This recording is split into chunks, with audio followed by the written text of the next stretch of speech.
I'm Alex. I'm Ray. And we are from the Upper Deck Podcast. Last time on the podcast, we discussed the American League. Now, this podcast, we're going to discuss the National League, but in 3 different segments, since last time we thought it was a little too long and nobody wanted to sit there and watch it for 48 minutes. Yes, correct. We're going to start with the National League East and just work our way down with 3 the individual podcasts. So today, you'll get 3 podcasts from us today. From the Upper Deck. From the Upper Deck. But Yes. I just want to throw this in there. This isn't National League involved, but the Twins have announced that they have signed Lance Lynn to a 1-year, $12 million deal. I'm sorry, I'm looking at my phone. I just got it off my phone.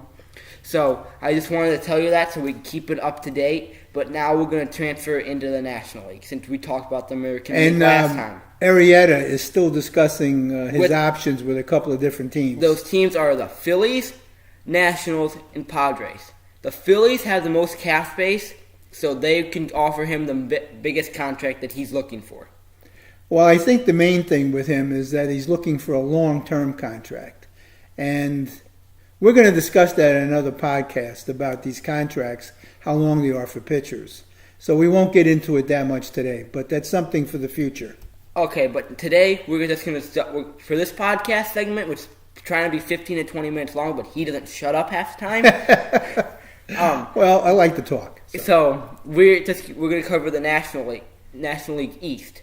And for Cy Young, we said Cy Young. That's the Cy Young of that team. Yes, for each individual team. Yes. They're Cy Young pitcher. Yeah. Not necessarily for the league, but Yeah. just for their team. And MVP for that team. I mean, for Right. instance, Bryce Harper, Mike Trout could win MVP in that league. Correct. But for the sake of this show, we're going to do that team. Yeah, every team has their own stars. Yeah. So we're going to cover them as if they're possible MVP candidates on their own team. And the impact player is like player who needs to have another breakout year so they can maybe get to the postseason or have a similar year to they did last year. Correct. Yep.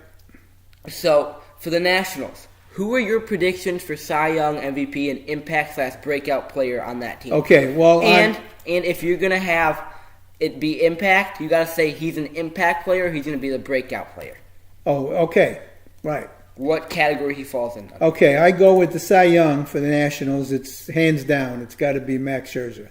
I mean, he was 16-6 last year, 2.51 ERA. He's an all-star. What else can you say about him? 5-time all-star, yes. We know. And 3-time Cy Young Award winner. Okay. And I just got to throw that in there. Yeah. The MVP, of course, on the team would be Bryce Harper. He had a pretty good year last year. He had 319, 29 home runs, and 87 RBIs. And I think he would be the team's MVP, and he might even be in the running for the league MVP. My breakout player is Michael Taylor, who's coming off a big NLDS against the Cubs last year. Yes, he is really starting to come around. He's a good fielder. He had 271 with 19 home runs and 53 RBIs last year. And I believe he will improve on those numbers substantially this year. I agree with you for Cy Young and MVP. And Max Scherzer, hands down, best pitcher in the league. Better than Kershaw, better than Chris Sale, best pitcher in the league. Performs under pressure, great all-star pitcher, cool guy, best postseason pitcher. Excuse me, Chris Sale's not in the National League. But I know, I'm just saying. I said the whole entire league. Oh, okay. I mean, you mean baseball? Yeah, the entire Okay. MLB. Let right. me emphasize that. All right. And MVP, Bryce Harper, going to have a big year looking for a big contract on the offseason. Yes, he's gonna be that's a free true. agent. Yep. In my opinion, him and Manny Machado will probably get like a 10-year, $300+ million contract. I know. They're going to break the bank. They're going to have a big contract. Yep. And my impact breakout player, Anthony Rendon. Guy hit 301 last year batting average, 25 home runs, 100 RBIs. Well, he's a good player, but I mean, I don't know if you say he's a breakout player because he's always been a good player. Yeah, but he's never finished top 10 in MVP except for last year. Yeah, I know. So if he has another season like he did last year, I believe the Nationals will get past the NLDS, which they've choked every year. They've been in there. True. Yeah, that's true. Now for this guy's favorite team, the JV team of New York, the New York Mets. JV team. Yeah, okay. Mm-hmm. Yeah. You could ask. They were in the World Series in 2015. And who they lose to? Kansas City. A no-name farm system team. That's not. That's a discussion for another That's time. not in a big market. The Mets are in the biggest market. What has that got to do with anything? That they have the most press. I don't know. Yeah, what? Because they have more reporters at the game? That doesn't mean anything. I don't know. Do they play better because they got more reporters at the game? No. They have to try harder because if they mess up anything, New York Post is going to flame them. I know, true. So if let's say Mike Moustakas, who just signed with the Royals for 1 year, $6.5 million, and opt out for 2019, or a mutual agreement for 2019. Yeah. If he makes an error, that nobody's going to know about it. No, media's not going to talk about it. But if Jacob deGrom gives up 5 home runs in 1 inning, he's going to get flambasted and probably get completely... That's true, but that doesn't necessarily compute on the field. I mean, you're still playing the game, no matter who's in the... But you got to try harder on that. Well, I guess. Okay, we're going to dwell too much on this. Let's get going. All right. Who are your predictions for the Mets? All right. On the Mets, the aforementioned Jacob deGrom as the Cy Young candidate. He was 15-10 with a 3.53 ERA. He did not get too many games where he got runs to work with. So he was a lot of 1-0 games, 2-1 games, and so forth. So I think if he gets some kind of batting going on the team when he's pitching, he will even improve on that record. I have a question. Since you're a Mets fan, do you think Yoenis Cespedes is a distraction on that team? I don't know. There's been rumors that he is. Do you think he's too lackadaisical in his workouts and tryouts? Sometimes he is, yes. I have to agree with you there. Yes, he is. But I think that the Mets are kind of overlooking that. If he can hit 30, 35 home runs, win some games for him, not getting 90 to 100 RBIs, you can overlook that kind of thing. But if he only hits 20 home runs, has a bunch of errors, and has maybe 50 RBIs, that can cause a problem. All right, let's not dwell on my team too much because we've heard some comments from some people that we were too much on his team last time. So we're going to try to move it along a little bit. Okay, I have Jay Bruce as the MVP of the team. That's not Yoenis Cespedes. Not mine either. No. Jay he batted .254 last year with 36 home runs and had 101 RBIs for both the Mets and the Indians. He came back to the Mets, signed a 2-year contract, and I think he likes to be in New York. I likes the attention he gets in New York, and like the aforementioned all the writers and stuff like that. The media. I think he likes that. He's a heck of a player. Okay, my breakout player is a guy who's been around a while, and he was a big influence last year in the playoffs with the Yankees, is Todd Frazier. Todd Father. He batted .213, 27 home runs, and 76 RBIs. For a .213 hitter, that's not bad. And if he can duplicate that this year for the Mets, I think it'll be pretty good. So. All right, well, I agree with you as far as Cy Young and MVP, but my impact and breakout player, my impact would be pitching staff. If Noah Syndergaard, Jacob deGrom, I'm talking about the entire pitching staff, can stay healthy, I feel like they will be a second seed wild card. And I don't believe they'll win the first seed because they have the Rockies and Diamondbacks still, but we'll talk about them later. That's the whole pitching staff you're saying? Yes, the whole starting, not bullpen, the whole starting. Right, I agree. If they can keep healthy, which would be a novelty now. Last year, the pitching staff had a 5.01 combined ERA. Yeah, that's not too great. No, it's not. And then that's one of my breakout players. My other one would be Todd Frazier, and he disclaimed him, so we'll just stick with what he said. Okay. To save some time. All righty. What do you think about the Philadelphia Phillies? Who is your predictions for that team? Okay, I have Jared Eichhoff. Even though he has a record of 4-8 last year and a rather inflated 4.71 ERA, I believe that he's going to come back big time this year and lead the team to a better record than they had last year. I believe they only won like 65 games last year. 66 and 96. 66 and 96. So, I mean, I think he's a good pitcher, but he needs some help on with the batters and so forth. And I believe they'll get that since they'll get a full season out of Rhys Hoskins. Yeah, perhaps, yes. Good.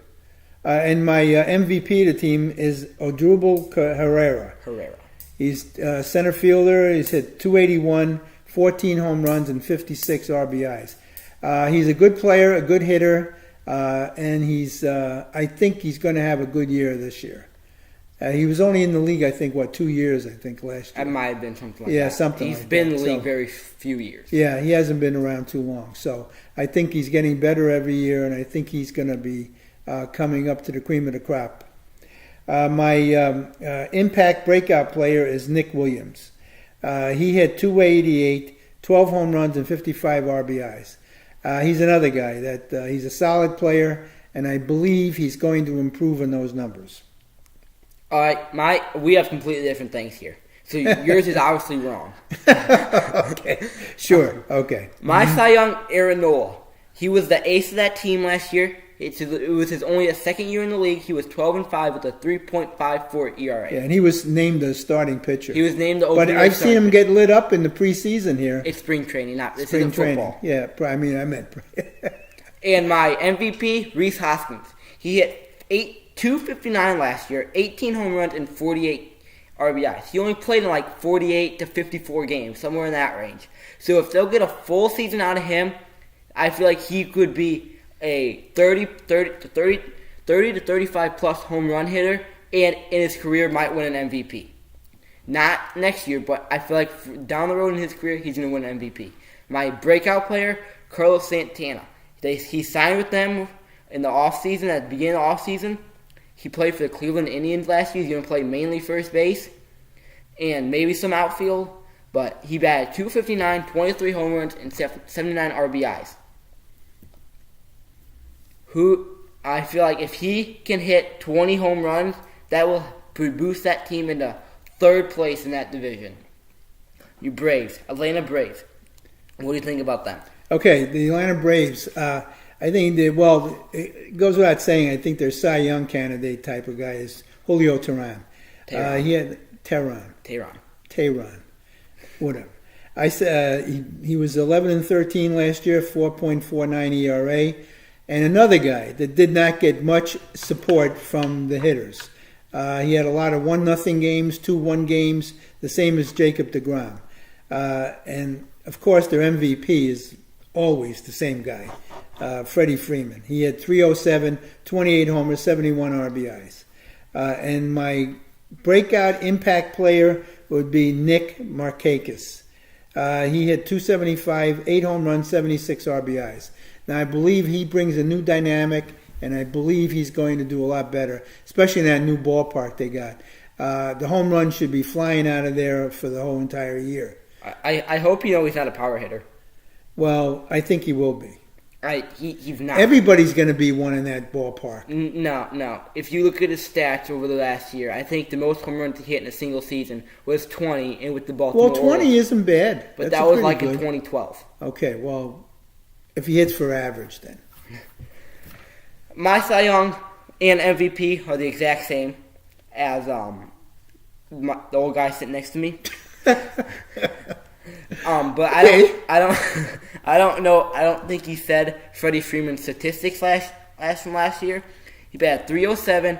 I did say it. I don't believe you did. 28 home runs and 71 RBIs. Okay. I said that. I don't remember you saying that. Maybe he did. did. Well, your memory's short then. Then Ozzie Albies, second baseman. Who? That's how most people feel if you're not an Atlanta Braves fan. Yeah. He's basically the number one infielded prospect. He's probably going to make the big leagues this year. And he hit 286, 6 home runs, and 28 RBIs last year. I would have taken Ronald Acuna, their number one outfield prospect, but he didn't have enough games to qualify as an impact player. The worst team in probably the entire division / league. Maybe the Tigers might be worse, but I doubt it.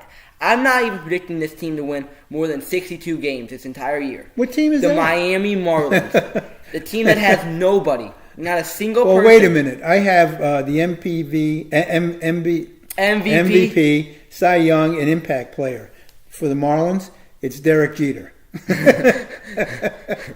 He has impacted the team a lot since he's got there, since he bought him. But I don't think the fans would introduce him as an MVP.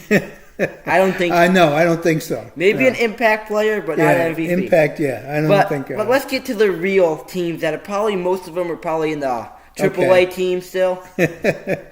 No, we got Jose Urena. He was 14-7 with a 3.82 RBI ERA. So I mean that's not bad for a team that last year they kind of was stinky too. But no, last year they made a wild card push towards the end of the season. Well, they made a push, but they didn't make it. Okay. Okay. Yeah. They still made a push. And the one guy that they still got left on the team that they didn't get rid of, which is unusual, is Real Muto. But they didn't get rid of Justin Bour either. I believe. Oh yeah, right, Justin Moore. Yeah, I know that. I'm getting to. I Justin. believe you have him on your list. Yes, I do. Hint, hint. Okay, I'll get to him in a second here. JT hit 278, 17 home runs, 65 RBIs. Now, that's not too bad for a catcher and for a team that's not exactly going to the World Series. And then my breakout... Or from the basement of that division. That's correct. My impact player is Justin Bour. He's kind of underrated, but he flies under the radar, you know. And he had 289, 25 home runs, and 83 RBIs. What? He did what? Keep talking. So he's my breakout guy for this team. I don't know if you guys caught what I said, but I said Aaron Judge beat him in the home run derby last year. Well, yeah, which don't mean anything. Well, but we're not talking about the home run I'm derby. still. That'll be another time down the road when we're going to get to the. I say shut up and let me talk. When we're going to get shut up and let me talk. When we're going to get shut up and let me talk. When we're going to get to the All-Star game, okay? Okay, well that's now. Are you going to shut up and let me talk? Well, Aaron Judge is not going to be in it this year anyway. Yeah. The home run derby. Yeah, okay. Justin Bour might be. Injured. He might be. Yeah. You might be in it, so who knows? Okay. So how about you shut up and let me talk? Okay, then go ahead. All right, Come on, we're running over here. My Cy Young Award winner, Dan Straley. I have my car parked by a meter. I got to go out there and put a quarter in. Quiet.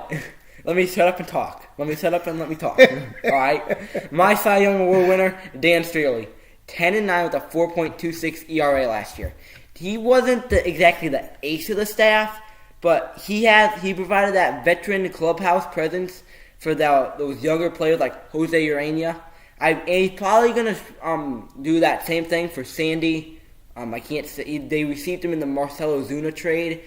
Sandy Alcantara, something like that. Oh, well, yeah. He spelled the last name Alacantara.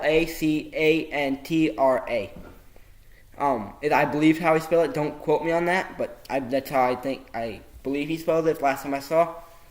It might have been a typo, but anyway. Okay. MVP, JT Realmuto, he explained to him. Never made an All-Star game, but I feel like this year he might make his first All-Star game since, they don't have Stanton, Ozuna, Yelich. They don't have any. D. Gordon, who went to the Mariners. They do have Derek Jeter, though. Okay, but he's like 54 years old. I don't think he's going to play this year, though. Yeah. I think he's on the DL. Okay. My impact player, Starlin Castro. He hit 300, had 16 home runs and 63 RBIs. He played for the New York Yankees last year, and I believe he's going to be a fan favorite so far this year in Miami because he said he does not want to leave and he wants to stay in the rebuilding process, which makes no sense to me because you got a taste of the postseason last year with the Yankees, and does that make you hungry like it's made most players in the past? But maybe Castro's a different type of breed. Okay. Well, I think that we're going to sign off for this one. You'll probably have another one. We'll make another podcast, at least 2 more podcasts today. For the rest of the National League. For the rest of the National League. Yes. But that's going to sign off for us. I'm Alex. I'm Ray. And we are from the Upper Deck Podcast. See ya. 19.